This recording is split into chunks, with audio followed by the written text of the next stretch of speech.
Like that? My daddy shirt? Oh, wait, sorry. You got to see the rest of it. Yeah, I'm not going to call that your daddy shirt. You might. It's not. I've got Grogu tattooed on my. I only got tattooed of Grogu. I only got a tattoo of Grogu because I thought it was cute, and I actually quite. I just thought it was cute, and then. And I'm very sorry, Call of Duty, but you've had trash games lately. Do you remember like Streets of Rage? Love it. Streets of Rage. Grew up on these streets, Thomas.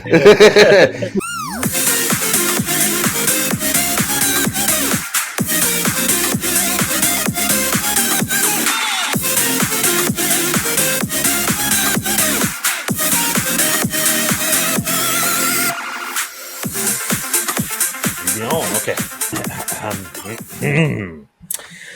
Welcome back, nerds and geeks. This is another episode of RPG. Of course, myself and the co-hosts are just a couple of really passionate geeks here to entertain you. Are you not entertained? All right, guys, and today we just might have a special guest popping in with us. His name is Jon Wolheim, and if he pops in, it's going to be a great experience. So, with me, as always, we got all of the J-Dubs in the house, Justin Williams and Jon Wolheim. Guys, go ahead and say hello. What's up? What's up? J-Dubs here. Yeah, man, just doing our fit check. We're in the Mega Man 1987 shirt. Ooh. I love the old font writing, too. Classic. So good. And That brings back Pixel real Man, memories of like Mega rentals Man. on Friday nights at the video games, at the video store. Yep. Oh, yeah. The Absolutely. classic 2D, not the 3D. And I can't wait for the possible movie coming out, too. Possible movie. Oh, Yeah. We need Rumors, to of course, rediscover rumors. Mega Man as a culture. How are they going to cast Scarlett Johansson in this movie? Maybe as Mega Man. That would be a nice surprise. Well, the chick, the girl, he had a dog, an old man scientist, and the girl that was with him all the time. Hell if I know. Dr. what their names Wiley. are. Yeah. There's Zero. Zero, my favorite. Oh Zero's yeah, my favorite. he had the dog was And the dog. Vin Diesel should probably voice the dog. Always, I am dog. What about your shirt, John? Yeah. Oh let's see it. yeah. So hey, I'm Jon Wolheim, other JW, and this is just a very confusing shirt for anybody in math, in art, really any stripe. So is it a rabbit? Is it a duck? Here's the thing. Either way you go, you're right. So yeah, just like your favorite game, there's no perfectly right answer unless the answer is Final Fantasy VII, in which case you're right. Otherwise, you're not. But anyway, that's me, and we are Really Passionate Geeks, and we're excited to talk about some nonsense because our Navi this week is none other than our very own Kiwi, who's bringing the heat with that Vegeta shirt right there. Hold on now. Like that? My daddy shirt? Oh, wait, sorry. You got to see the rest of it. Yeah, we I'm gotta not see going to call that your daddy shirt. You might lose Just so context. you know. This was a gift for when my first daughter was born. I wore Nice. this to the hospital and didn't Dude. realize I was going to end up living in it for about a week. And I love it to death. It was my first little, father's gift. That is so That's good. cool, Father. So I'm happy of it, right? And here, we'll give it a quick read. So, Daddy, you are as badass as Vegeta, as strong as Gohan, as fast as Goku, as brave as Trunks. You are my favorite Super Saiyan. Nice. Thank That you, is baby. I love you. Dang. Enough of all the heartwarming content here. Let's Dunking on us with that shirt, dude. Dunking on Let's us. get silly. So we're all just coming off of 4th of July. I hope everybody had a good weekend, stayed safe. No fires that were unintentional. And I think we're all just kind of relaxing. And I queued up a few topics, some questions I think that we'll find interesting with our good friend AI here. So if you guys are ready, I think I got some good ones queued up. Before we begin, I wanna talk about something real quick. Ooh, okay. That John notoriously got this nickname, even though he probably didn't want it. But that's how all nicknames are given, right? The Steve Buscemi of gaming. Not necessarily, but let me see if I can share the screen here. I gotta see We'll it. do a side by side, so Kiwi make sure to. I should have gotten to hair and makeup. Yeah, should have put on my Pop it suit. up. Make sure to You need the suit. make sure to put the side by side this time. Oh, I That was is- expecting Ryan Seacrest, and you're That hitting is me Ryan with some- Serhant. Different Ryan. Yeah, Ryan Also, Serhant. Gosling, Reynolds. There's so many options. and this one is a winner, Justin. That is Yeah, you know doppelganger, what's John. funny, Justin, is you're the first to point this out, and then since then, it has been frequent, Yeah, especially since doing stuff on TikTok. We have apparently a similar tone. you guys have the same mannerisms. You know, it's very funny. You're very professional, but then also very, you can make fun of yourself and kind of be goofy, and then get back to that serious tone again. So you guys Maybe have we the can do same like a mannerisms. Prince and the Pauper thing, where like he comes and like babysits my daughter, and I go run a real estate empire for like. I mean, the show is doing great. I mean, I didn't even think it was going to be that trending. It's like the #1 show or like #3 show right now on Netflix, but I didn't think it was going to be that trending because we all seen the real estate shows, and I love the real estate shows. I love the drama shows. I love buying The Beverly trash Hills, TV. selling Sunset, Selling Sunset. $1 million listing, and Ryan wasn't that big of a character on $1 million listing. There was other big characters on there, but as soon as he did the show, and what I love about this show is he is doing the rags to riches, where he put all his money into this company, and now he's like the #6 real estate company in New York, which was from being from 0 to #6. But he had a $250 million condo listing, which is crazy, or apartment listing, not even a condo, apartment, $250 million apartment. Kiwi, he sold your apartment for you? That's incredible. Yeah, he was a great guy. He only took 99% of the profits, so Wow. it was very amicable. That's Yeah, but great. I love how like everyone is definitely giving John the nickname Ryan Serhant right now. I'm going to have to just dye the hair a little more silver and then just start walking into real estate listings in New York and just saying, give me money for no reason. That was his natural hair, the silver. Everyone keeps asking about that. That George Clooney salt and pepper going on there. Yeah. Yep. Well, anyways, I just wanted to bring that up. I thought it was funny.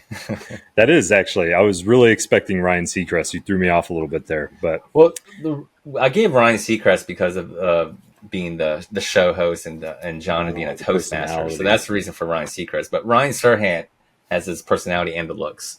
Well, I'll can see take it. it. Thanks, buddy. Let me know what I owe you for hype man work. The I'll hype Venmo man you of and all take hype pizza. mans. make sure you send that in a text to his wife, telling about how beautiful and attractive and handsome and charismatic Yeah. and everything. Right? Yeah, just build it up. Oh, that's great. Just make sure you do it while he's there. No off time stuff. Yeah, send it in Snapchat. That'd Yeah. be ideal. Yeah, That goes away. stupid. Just You know what? disappearing text. I use Snapchat for about maybe one day, and I probably sound like the boomer of all boomers, but I didn't like it, couldn't figure it out. Like, what the hell is going on? How do I discover people? How do I talk to people? And then I deleted it and moved on. Yeah, it does show our age because I tried it too as well, and it only worked when I was single, of course. Oh, there you go. There you are. Those disappearing chats have a reason, right? There's a reason Yep. for those disappearing chats. And then Fair also, the one function I do like about Snapchat is that if you screenshot a message, it will notify the other person that they screenshotted. Yeah. Right? No sneaky snapshots. Nope. Okay. But you know, if All you right. send a disappearing pic worth keeping. Yep. No talking about the D pics and Snapchattings and all We're that talking good about stuff. pictures of food, Kiwi. Yeah, Gross. Yeah, donuts. Get your mind out of the Oh, gutter. that's my getting comic. worse, man. Gross. Send me my comics, man. Don't you dare make fun of donuts. We go way back. Grass. All right, I've got a serious question for you guys. This one's a little heavy, so I need you to really think about this. If you could only play one game for the rest of your life, what game would that be? And I have to say, just off the top of my mind, it's probably going to be something non-linear because you got to be able to replay it over and over and over, right? So I don't know. Yeah, man. That's a tough one. Whoop. Justin, John, any of you guys want to jump in on that? Well, there's factors you have to consider. right, the linear piece, right? Like if you chose especially a single player linear game, now in like a time loop, doing the same thing forever. Baldur's Gate, much more open source, still linear, right? Like that would be fun, but there is an endpoint. I think you have to kind of go multiplayer, right? Like World of Warcraft or the Final Fantasy, any of the Final Fantasy entries online. Like that would be. I feel like that scales over time, and it's the same game, but it's different every time you touch it. It evolves a little bit, right? There's a live aspect to it, so it changes slightly each time you play, right? My answer is actually Leisure Shoot Larry from the 1997. Wow, that's really showing your age. Yeah, there you go, folks. Enjoy Googling that one, youngsters. Yeah, have fun with that. Larry, man, that was... I actually remember you could rent that game, believe it or not. When you rent computer games. Who had it? CompUSA, Circuit City, where you can rent computer games. It's fascinating now that you can to look back in hindsight that you can rent how much of like malware you could have like totally destroyed people back then. Oh yeah. By taking that disc and corrupting it. But we didn't know, we just rented a game and we decided to put it in and pray that, it wasn't LimeWire or Napster viruses going to hit you up. Yeah. Because I do remember my friend renting that game. It was so funny because we were like teenagers and we just saw a dude in a white suit talking to a girl with big boobs at the time. And it was just like, oh, we got to get that game. Yeah. Teenager reasoning kicks in. Yeah. And then the game was actually not that fun. No, it was terrible. It was so bad. Yeah. Yeah, they definitely sold on the sex hype. There's like no plot. There's not there was no plot. Right. Playboy, just you running around. Sex sells. But it did great because of that. It did. I gotta say, I agree with John. It's gonna have to be a live game in order to keep my serotonin popping. But I do have to disagree, though, as far as linear goes, because look at Elden Ring. I mean, there are people still finding ways on how to beat that game and trying all these different things, like the girl who beat the game on the dance pad. Or the headset controlled with her brain. I could see that. You'd have to get very creative and start just playing in weird ways. I mean, people are still playing speed runs I still watch it on Twitch, too, which is kind of funny. Like Legend of Zelda, like the very first one, and they're like doing speed runs, and then they're doing like try to do it without getting any new items, just weird stuff, and just people are just really beating a dead horse with it, just making that game so fun. That's true, and I think one of the biggest factors, and I didn't really clarify. I wonder if you pick one game, does it freeze in that moment, or does it keep updating? Oh, right? DLC, yeah. Oh yeah, the DLCs. That's the key. Yeah, that's interesting actually. So I think I'm on the same page with you guys, right? It'd have to be like, I don't know, a fighting game that has some online aspect to it. I mean, maybe new characters release or something, because you might get a little old after a while. The Elden Ring thing was a great. That was a great idea. Yeah, I don't know. If I had to just pick anything, it would have to probably be a shooter. I think I could play a shooter for the foreseeable, right? I mean, maybe not Call of Duty. We got roasted pretty hard on the last one for that. And I got to redeem myself. And I'm very sorry, Call of Duty, but you've had trash games lately, and I have not been playing them. So just saying that. Please and thank you. Make some good, like just get back to what it was. Shots fired. All right. Shots fired. I'll take all the heat for that quote.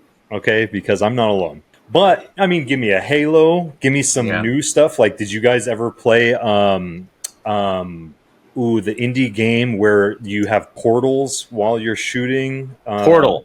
No, I mean Portal. That's actually another great one. A puzzle game. That's a good one, actually, that you bring that up. Yeah, Portal. And I think puzzle games are fun, too, as well. Kiwi, Destiny 2 actually falls pretty nicely into this with world DLCs. And every DLC drops on Destiny is just people are going crazy. Totally. I do like it's just that repetitious kind of grind. I haven't played Destiny in the last 2 updates, I don't think. There's an answer right in front of us here that I'm surprised we haven't stumbled onto. There's one game that I can think of that has been the same game for decades and still crushes and prints money, and that's League of Legends.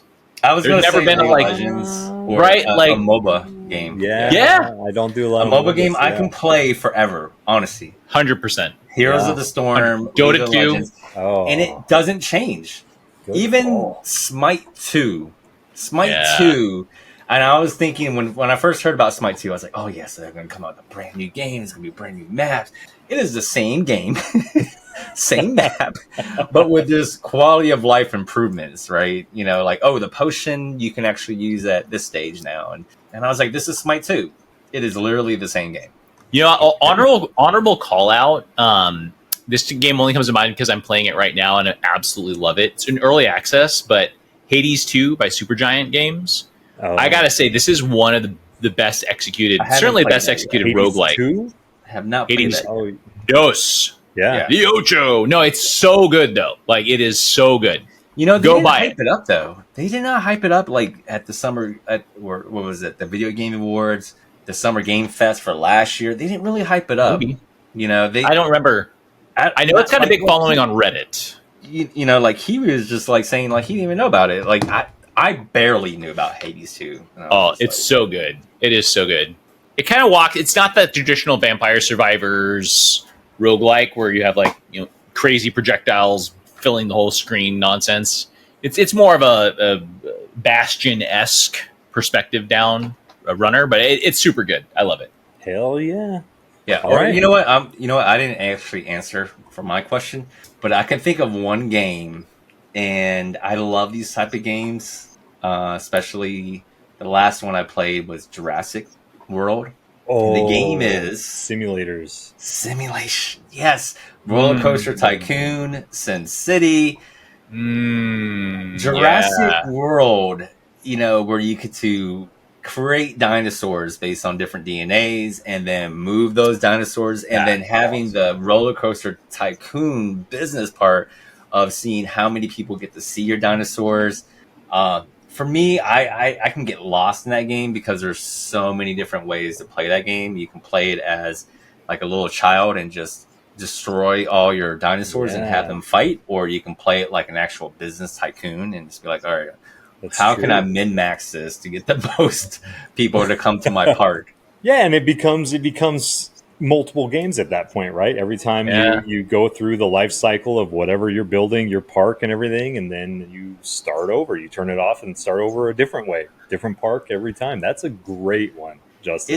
It's definitely for your mind. Like and it's desperation at this point. It's like you have to settle with one thing, right? So you're just trying to find the best long-term plan, because obviously if we could endlessly play whatever our favorite game is, the Final Fantasies or Overwatches, and they never got old. Bored of Final Fantasy because I would have played all the side quests and I would have been like, okay, but still a year or two down the line. If this question was like you're stuck on Mars alone for 5 years and you can bring one game to play the whole time and it's not online, I would definitely go Sim. Maybe even The Sims, like to infinite possibilities, random chance. Like the RNG is big. You won't be so lonely. You can make a Mars wife, and a Mars dog and Mars baby and whatever you want up there. Just like my friends in high school. It's great. It's perfect. Yeah. Just too bad you're not stuck on Venus. I hear that's where all the women are. 90s. Good Lord. That's going to go over so many heads. Yeah, it really is. Woof. All right, so real quick, let me just do this. Oh, speaking of special guests, speaking of glorious red beards, hold on. Uh-oh. Look at that. There we go. This is that guy Tom. And now Tom's here. How's it going, Tom?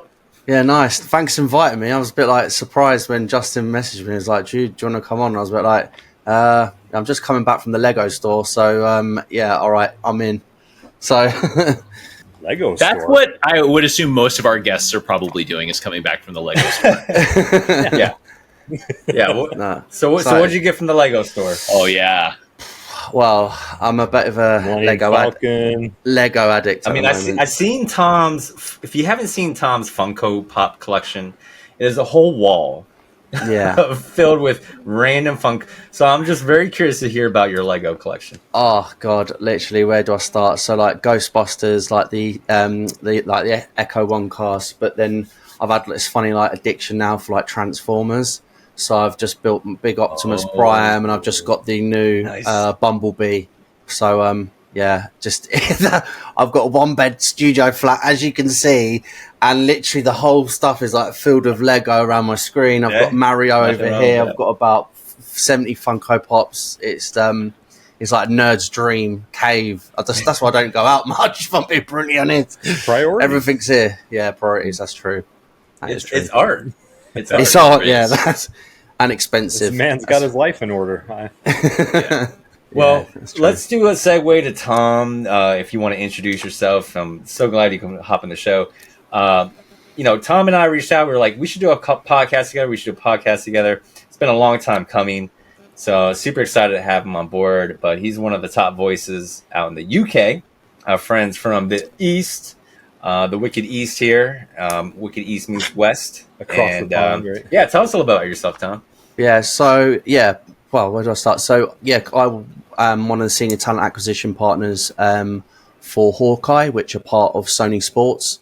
So if you may have seen, if you are into sports, we do all the tracking. So something like cricket, NBA, NFL, MLB, which is the multi-baseball league. So what we do is the tracking for the data. So maybe if you think football, the VAR, so all the like refereeing officiations. So we build all the platforms and software. So what I do is my focus is around tech, and I do all the engineering. A little bit about me. Just over 8 years within tech recruitment, only in tech. I code myself, massive nerd, as you all know, and also diagnosed with ADHD 5 years ago, on medication for that. So I'm just here, doing content creation and just being part of something that's amazing with obviously good folk like yourselves. It's probably the best way to put it. Awesome. Welcome. And I love that, Tom's such an advocate for the ADHD community.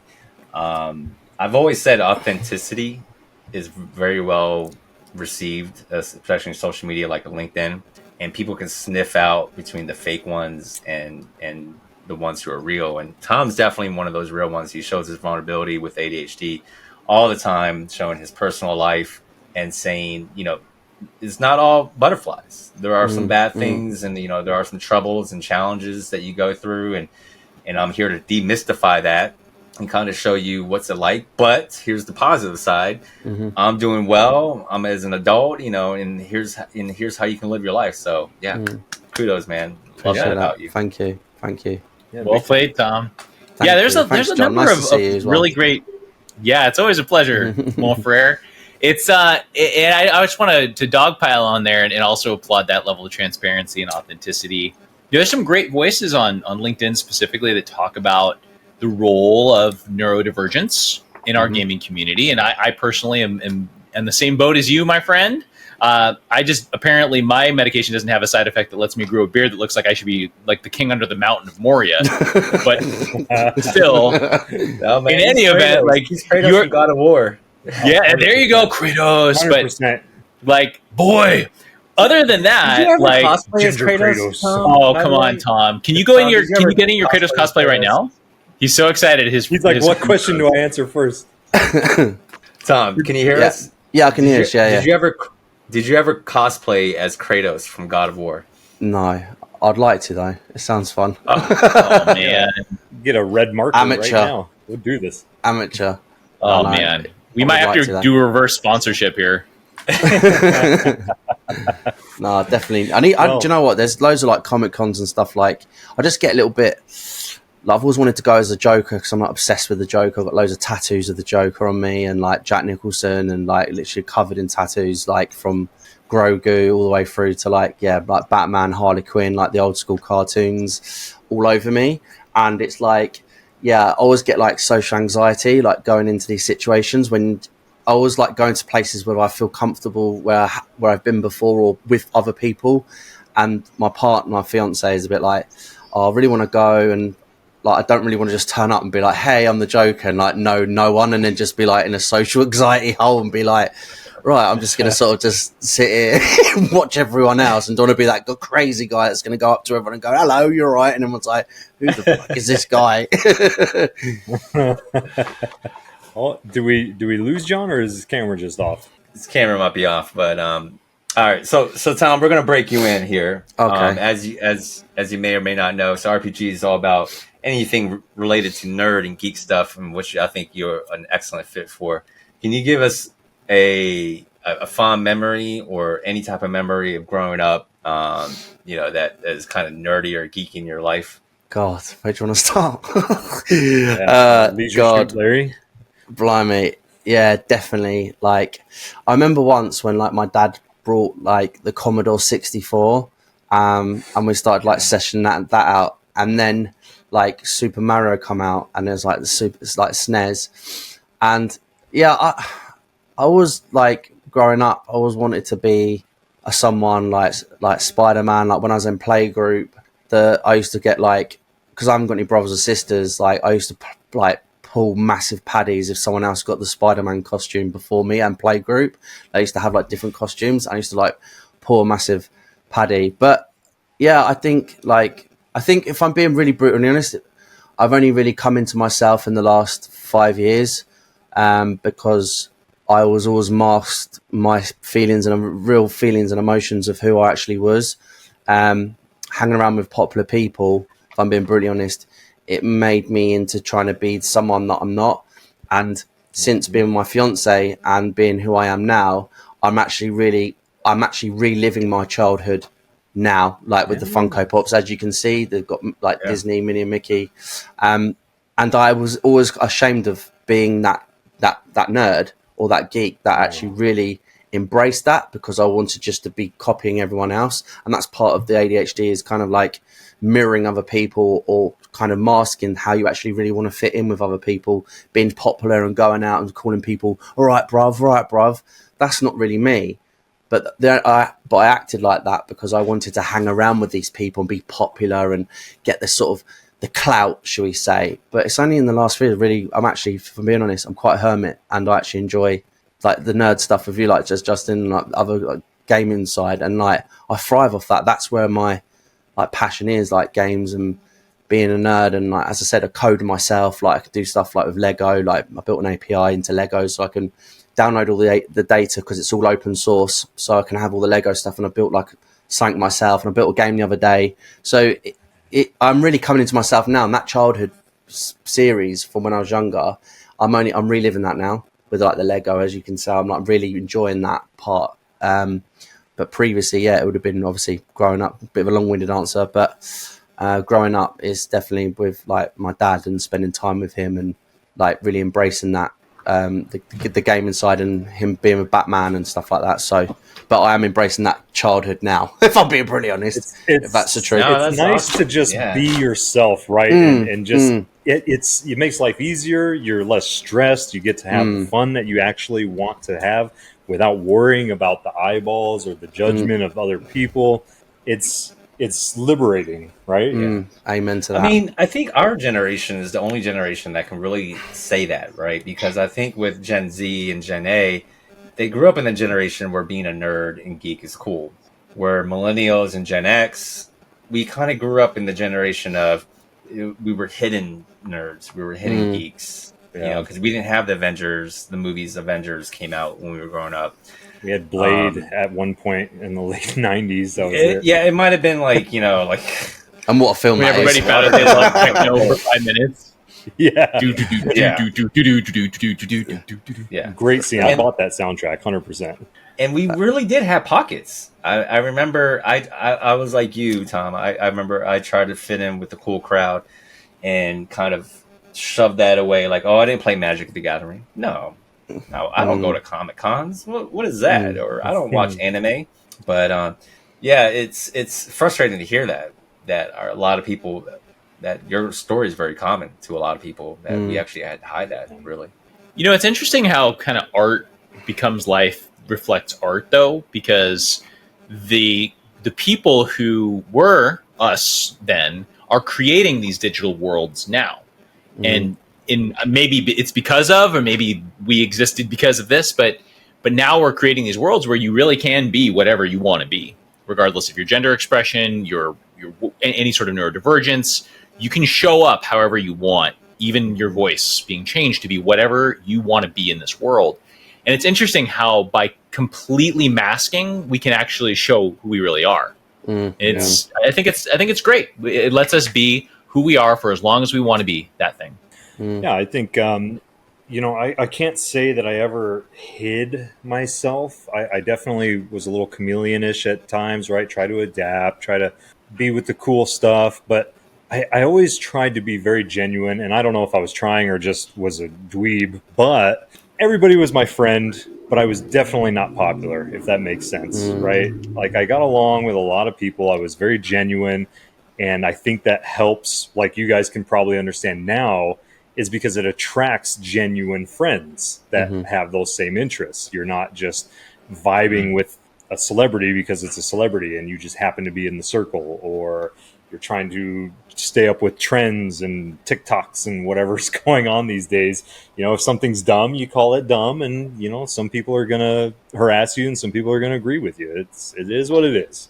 I think LinkedIn is such a, like, I know there's a lot of rubbish on LinkedIn as well as, but like how people perceive themselves on LinkedIn is how I am on LinkedIn is how I am in real life. And without sounding too corny and cheesy, it's helped me like elevate my actual voice to as a person, or it's actually brought me confidence out in me by obviously meeting you guys like Justin. We've done a collab before on tips for back at Christmas when we did the tips video for CV, and suddenly you're then surrounding yourself with people that either think like you, obviously with a neurodivergent mindset, and then suddenly everyone's relating to everyone. You're like, oh my God, it's not just you that you've done that. Oh my God. And then suddenly you're integrating with other people that have got the same similar interests.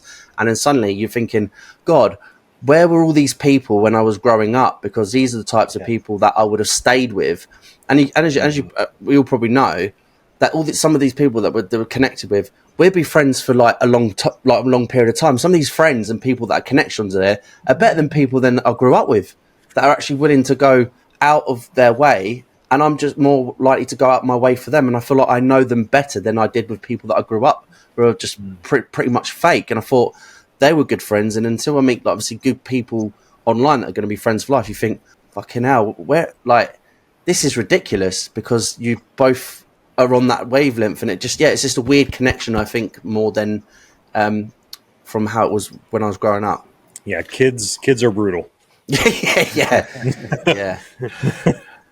Yeah, I mean, kids are brutal. I mean, I remember being bullied, and I wore the big glasses growing up, and then I wanted to get away from the whole nerddom, and I went in with the popular kids, and yeah, I've like you said, Tom, like I just felt shame, I gave up who I really was, my root cause, Another great question for you here, Tom. What is your favorite game growing up? That's such a hard question. Probably the first, definitely Mario series. Yeah, Super Mario, like the original Donkey Kong. Man of taste. Yeah. Donkey Kong, when you have to play Diddy Kong as well. You have to throw at the barrels to get them back. And then you get. Are you talking about Donkey Kong Country? Yeah. Kong Countries, yeah. I remember that one. Yeah. That is probably one of the OG games. Like, God, that's such a hard question. Yeah, definitely. And Sonic. Like, I used to love. And when I obviously brought Knuckles out, and then you was like with your friend, and like you're getting with Tails, and obviously then you're getting your mate to go on the screen, and obviously Tails is, and you're getting him Tails to lift you up out of the sessions. I just sometimes play a co-op mode with my fiance, and we're just banging around just to do that together. But yeah, it has to definitely be Super Mario. I think there's nothing else that can really beat that. And obviously, yeah, Donkey Kong Country, just they're the kind of two games that I love. But yeah, I'm reliving that because I literally downloaded like an SNES emulator on my phone, so I'm playing like Bomberman and stuff, old school Bomberman on there on your phone. but yeah, it's just nice. I think they can't ever beat that. I also love GoldenEye. That's probably one of my other favourite N64 games. That's just like GoldenEye. Proximity mines everywhere, and your friends going past and just going off, blowing each other up. Oh, it was lovely. GoldenEye was the. It's funny, on my Nintendo, on my Switch, like maybe 2 or 3 modern games, and then I have those, the 64 emulator downloaded, the SNES and the Nintendo. That's what I play the majority of. I mean, oh yeah, it's just you can't beat them. They're so good. They were made so well. I think GoldenEye was the first impression that I got growing up of how sniping skills can really be in a video game, because back in the day, sniping was just like your hitbox scan was just like half the screen, like in a Doom, like playing Doom and Wolfenstein 3D, right? You really didn't snipe because there really wasn't any sniping weapons. But then when you played GoldenEye and you sniped, it was like perfection. I was like, this is how a sniper rifle should be in a game. I have to give Metal Gear a shout out, because that was on PlayStation. Metal Gear was one of my favourite games as well. Definitely Metal Gear Solid. I love. Tom, I'm surprised Lego Star Wars isn't showing up on this list anywhere. Yeah, I'm not a massive Star Wars fan. Like, I'm not like a massive like advocate. Like, I like it, but it's not. So I've got Grogu tattooed on my. I only got tattooed of Grogu. I only got tattooed Grogu because I thought he was cute, and I actually quite like. I just thought he was cute, and I just liked him. And not a Star Wars fan, but guys, Grogu. Yeah, I got tattooed of him. He's Grogu fan. He's a Grogu fan. Yeah, I'm a Grogu fan, but yeah, apart from that, I'm not. Yeah, never really got fully into Star Wars like I would for something else. But and why is that? Is that because you watched it and you were like, "This is boring"? Because it does get kind of hard, especially if you're watching it from the original linear path. Yeah, if you're not caught up, it's hard to catch up. I just couldn't get into it. But like, I just couldn't get into it. I like it. Well, like, I like the Mandalorian like stuff that they've done, but I just couldn't get into Star Wars like how everyone else was it about it. But yeah, it is what it is, isn't it? At the end of the day. That Phantom Menace was a big change, because as soon as episode 1 came out, I had seen the previous 3, right, from the 70s and 80s, but I didn't really care much for them. And then episode 1 came out, and I was hooked. I needed to go back and rewatch them. I started reading. The Darth Maul, the sabers fights. Game was just the Phantom Menace game was amazing. Yeah, Battlefield Pod Racer even was phenomenal. Mm-hmm. You remember the big arcade machines that had the levers? Yeah, I actually saw one of those on Facebook Marketplace a couple weeks ago. Oh, that would be We're going to see you in it next episode. Real close to having that right here on screen, y'all. Yeah, that's just your chair. That's where you present from. Oh God, don't. You know what else I saw on Facebook Marketplace recently? The 1992 Super Mario, I think it's 1992, Super Mario pinball game. The first Super Mario pinball game. OG. Like an actual machine, like a cabinet, or a game, like a pinball Nintendo cabinet. Oh, yeah. Pinball cabinet. It was around $8,000. I was like, for all you youngsters, just so you know, there was these things called arcades, and the video games were in these big wooden boxes. All right, Gandalf, hold on. On your phone. We're talking about actual things that you flip, that you push these buttons on the side and it does flippers. That you put a quarter into as well. Yeah, a quarter. No tokens. No tokens, no credit cards. It was a quarter. It was actual physical quarter you actually had to put in. You can get a arcade like the actual box. Like they've got Love More Combat. That was like one of my other games that I used to love growing up. The first one, and then obviously got a second one. Got like Baraka. With all like the blades in them, but they've got that in like Smiths. I don't know if you've got Smiths in the US. They've got the arcade. I said to my fiance, I was like, "Oh, can we get this massive arcade?" She was like, "Where the fuck is it going to go?" And I was like, "It's just there's a little gap, just like right near the radiator. Right there. Go there. I mean, 250. Like where the cat's house was. We're getting rid of the fish or whatever argument that we all have. Is trying to convince our significant others where to put the cabinet in, where to put the arcade cabinet. You can always make room, can't you? There is always room for something. Yeah, and the ones I've been seeing lately are a little smaller, anyways. They're just kind of they- like The arcade one up. Arcade one-ups. Yeah. Arcade one-ups do a great job, or they remove all the hardware essential and they just make it like a ROM format, which is great. But for me, if I was Ryan Serhant type of money, There it is. I would definitely get the original cabinets, the original Teenage Mutant Ninja Turtles, the original Golden Axe, the original Tony Hawk Golden Skater Axe. skateboard. what a game, You know, what a where you're game. actually on a Simpsons. skateboard. Need some Simpsons on there too. Don't Simpsons. forget Golden Tee. Crazy Taxi. Crazy. You guys remember Taxi. Crazy Cruising USA. Ooh, Cruisin' and the football NFL Blitz. I played NFL Blitz a lot too. Yeah. There was a Star Wars game that you were in at one point, I believe. Oh yeah, I remember that one. That you actually, it was a TIE fighter, Yeah. Yes. and you move around. Yeah, just oh yeah. Do you ever remember like Streets of Rage? Love it. Streets of Oh. Rage, Grew up on these streets, Thomas.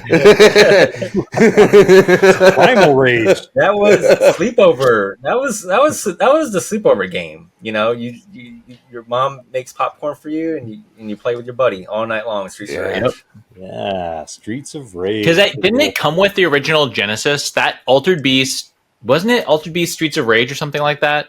You mean the Atari Master System or the No, Sega Genesis. Sega That's Genesis older. game was It Sonic. wasn't Road Rash or not Road Rash. Before Excite Bike. No, that's Nintendo. That's Nintendo. Yeah, all over the place. But yeah, Streets of Yep. Rage, man. I it's just a mind-numbing game where you're just having fun with your friends. You know, it's just like Contra. That's it. They did a version That's the of one that where with you're the turtles, kind didn't of they? like the Ninja The Turtle turtles. view, right? Yeah, Kind of yeah, top yeah. down, third angle. Yeah, I remember. What is that one. genre? It's just called beat 'em up. Is that right? Beat 'em up. Yep. Beat 'em up. They still call them beat 'em up. Yeah, and remember, we're going to play the Power Rangers game. We're going to play the Power Rangers beat 'em up. That's coming out at the end of July on our first TikTok live. Woo, woo. Wow. Ready. That's I'm ready. Justin, when you get that Yes. Ryan Sarhant money, there's something called the Star Wars Battle Pod in arcades right now that is making me feel things. Yeah. You know, Like a full honestly, 3D experience. if I had the Ryan Serhant money, honestly, if there was one arcade that I just had to get and just put in my man cave or my gamer cave, it would be the 4 Mario Kart racers. Oh, Yeah. so good. Love That's it. its When it own takes your game. picture at the That's end. all like you when need. Yeah, and it puts you your get to face take a in the- photo of your face Yep. and you can put it on the racer. Because that was a complete teardown rebuild of Mario Kart. Like it is because it was Double Dash, right? Yeah, there was some. You could do the double dash in there. I You could think. do the double dash. Yeah, it was like the classic OG Mario Kart, but just a little Well, bit. Oh, they're Optimal. 28 grand. Buy one get one free. This is great. 28 You grand? have one. You get one, and then you just gift one to me. There you go. Like once a Did you- year, we'll trade. I'll ship it. Do you any of you watch or have watched Netflix or have got Netflix on? Do you have Yeah. Netflix? Yeah, Of course. So, okay, so there's a program called Golden, and it's a guy that's got he's in America and he collects like the highest collectibles. So could be sports, and he wants Golden all the best. options. Yes, Yeah. right. Yes. The guy in there, I think it's episode 3 or 4. You go in to his house and he shows you this gaming cave. Right, he has every game at PSA 8 or 9, and then he's got the Golden Mario in the cart at PSA 10, and then has a secret cave. He's got every single game all in the paper, all sealed, everything. Every single game that was made for every single Oh my like console God. Yeah, this guy was or insane. game. This guy, So he, we're talking he had all the millions. unopened Yes. games. Yes, And then and the Super Mario. And then his second part of the collection was, okay, I have all the unopened games, so now I'm going to try to get all the games sealed. And then in each console too, so like the Genesis and the Super Nintendo and Nintendo and Steam. This guy was a massive collector. Man after my own heart. Yeah, he Somebody had who a- sold their software company for $30 million and is like, okay, I don't know. What am I going to do? And you know what's funny? He's not even rich. He's not even rich. Like if you look at his house, it's like a normal house. 25 years normal it was. salary, and he just started collecting. He's just rich 40 in culture. years. 40 years of collecting. Yeah. But yeah, Fascinating. that Nintendo Mario Wada, I think PSA 9 was the highest one. I think that was sold for $2 million. Yeah, that was crazy. Like you just Damn. You just want to just Well, go. Sean, Let's go. How hard is your 230? Because I'm actually, I didn't realize I kind of have a hard, so I can go a couple minutes over if we want to wrap it up and stuff. Maybe focus on Tom a little bit if there's anything else we want to. I'd say like 1 to 10. I would say like Blue Chew. Blue Chew. Okay. I don't know what to do with that answer. Yeah, I don't know what to do with that answer. Yeah, you have fun with that, buddy. That's just for you. That's the legal Viagra that you can buy, right? Yeah. That you can check. Oh, yeah. Love it. That's the one where So you're not, pretty hard stuff. you don't Yeah. have to hide it. It comes in the mail, and they're like, "What is this? This is just anonymous." Well, with the Viagra, you gotta get a doctor's permission. But Yeah. I seen on TikTok, this is the only prescription you don't need. You can get over the counter Blue Chew. I don't know. Maybe I'm not old enough. I haven't started getting those ads yet. I don't. Yeah, only John and I have those ads. Yeah, targeted marketing is working. Yeah. Targeted marketing. They're like, did you recently schedule a colonoscopy? Oh, Yeah. well, we've got a product for you, sir. No, I get a bunch of. I just had 2 kids back to back, so that's the last. They're like, thing this I guy want does not need this product. to- There's He needs I to get be Trojan operated ads. Yeah. Talking about Mortal Kombat 1 and the regular Super Mario Brothers. Yeah, we're gonna solicit Blue Chew ads to these. Yeah. in between. Yeah. Hey, we're open to sponsors. We'll take them. Yeah, we'll make it I work. see John wearing a Blue Chew t-shirt. Blue Chew. And sponsored by Blue Chew. Blue Rock Chew was it. here. Rock it, baby. Yeah. Oh, no. Yeah, we can wrap it up. What's the final closing question we can wrap it up with? Blue Chew G Fuel collab. Yes, yes. They call it the D fuel. Oh, fantastic. Well, if there's anything important or big announcements or anything, Tom, like what do you got for us? Anything exciting? And I'll Well, add a question. And what do you think about the future of gaming? wow. Well, keep Funny it quick. you should say that. So I'll hit with 2. So at the moment, I don't know how much I should be saying this, but because we're part of Sony's ecosystem with Hawkeye, so Sony sit at the top, and on the left hand you've got Sony's family, so Sony's Sony PlayStation, Sony Music, Sony Electronics. On the right hand side, you've got Sony Sports Businesses, which is Hawkeye, Pulse Live, and Beyond Sports. Hawkeye is where we work. As we're part of that ecosystem, we don't really heavily rely or do much projects with like Sony PlayStation. It's more around, let's say, if the 4K basketball game that comes out, you've probably seen what happens. We obviously give that tracking data to Sony PlayStation, and then obviously they recreate that game with the tracking data that we're having when obviously they're playing sport. But that's it. So that would be like an ad hoc. Because we're part of that, we wanted to be doing more. So we recently did stuff with the metaverse with Man City, and then what they can do, the fans can actually come in on the game, go and meet there. Because obviously a younger generation, people don't want to go to like games, people don't want to go to like sporting events and sit there in the cold, and especially younger. How do you then start getting younger generation into sport games, gaming apps, or like if there's a free kick at half time or there's a free kick, everyone goes to the app and then you can kind of guess where in the game the football's going to go or where the keeper's going to go. So what we are doing, I don't know how much I can say, but yeah, what we are doing is starting to use more gamification around that. We recently did something with Toy Story and Disney. We actually did Sunday Fun Day, and we streamed an NFL game which was in Wembley, and then we streamed that into Disney Plus, and we had Toy Story over that. There's about a 4 or 5 second delay, but we had the whole NFL game with like all the aliens running around passing the ball, and with each games, then we obviously had Toy Story, and that was all designed in Andy's bedroom, and that was then obviously streamed to Disney Plus as part of what we're doing, and we're going to be doing the same with the ice hockey and with the NFL, where children or kids can actually come into that game, and what they can do is then start commentating with their friends on like what they think and what kind of feelings and emotions they're feeling from each individual player or what they think this is. So this also then helps them practice. I don't know if I should be telling this, but yeah, it actually helps them exclusive at telling them and actually trying to learn them about the game and obviously encourage that. So that's something we're going to be doing a lot more with them, because obviously we think the UK to the US are definitely mature when it comes to fan engagement and like content with like people at games and stuff like that, like QR codes and like kind of like the point system that they can do with like the sport, where I think the UK is a lot, very much behind from where it should be. So that's something exciting in the pipeline, and I'm speaking in front of 6,000 people on next Thursday at the Rec Fest, and it's my first actual sort of public speaking event, and it's a massive. And it's already been a sellout, and there's about 2 tickets left. So I'm absolutely bricking myself. I'm going to try and be funny as well as, but I also am very nervous. Oh, you're going to do great, man. That's I appreciate awesome, that. Yeah, you're gonna do good. You're gonna do just fine. That's awesome, man. You're passionate about it. You know it. Yeah. I'm nervous. How many people are Googling bricking myself right now? Yeah. Well, it took about halfway through your description to realize you're talking about what we call soccer and not, you're talking about football. I was imagining football. And then you mentioned keeper, and I'm like, oh, yeah. Yeah. Different football. No, that's exciting, though. That's exciting. That is. That's we very saw the beautiful. SpongeBob NFL Super Bowl.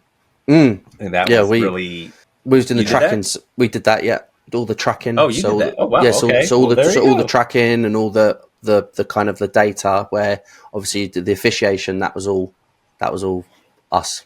Because obviously what happens is that even if you think about tennis, each client has different levels of so if you think of tennis, then there's a challenge, the ball comes down and it's in or out, and that's obviously the Hawkeye that's coming down and giving you that data. And obviously we're now using VR and AR to track that ball live, so you can see how fast Roger Federer's hitting the ball. With obviously the different clients that we have, it goes further than that, and we do stuff like skeletal tracking. So let's say, for example, you was at a football game and you was on the pitch, we would track from top to toe 25 data points. And then what we can do is then start looking at injury prevention. How can you play your best games? How can we help Justin get to that next level? And then we can start replaying the game. So if the game was like 30-all, for example, we can then input that data and say, what would the game look like if it was 60-30? And then that game would play out as it is. Yes, pretty mental. Awesome. And obviously, awesome. with tech, how it's going, suddenly fans want to know what you're having for breakfast. That's that engagement piece again. Like, fans are like with special, like with football players or soccer or NFL, NBA, they want to be close to them because they're their stars. So you can start suddenly be meeting them in the metaverse and more around gamification pieces. So yeah, it's exciting. Yeah, I think that real world crossover is big. Yeah, I think that's where it's headed. You answered both questions, by the way. Future of gaming and what are you currently doing? So appreciate that. All right, Kiwi. Well, let's wrap it up. We appreciate you being on the show here, Tom, as our special guest. Appreciate you for having me. Thank you. Yeah. Hopefully we can get you next time again, maybe a full hours. Yeah, appreciate that. Thanks. Yeah, it was a pleasure. Thanks so much. I know everybody. That was educational, actually. We started off goofy, doing a bunch of nonsense, and then Tom comes in and wraps it up with some real serious stuff. I love it. So, yeah, look forward to seeing everything that you do and hearing from you some more, having you on the show again. As always, John and Justin and myself, we will be back next week, if not more, and that will be John's Navi episode. Get ready for the SmackDown. There's your teaser. The rock bottom. The rock bottom. Yeah. People's elbow. All right, nerds. We will see you next time. See you later. Or not. Okay.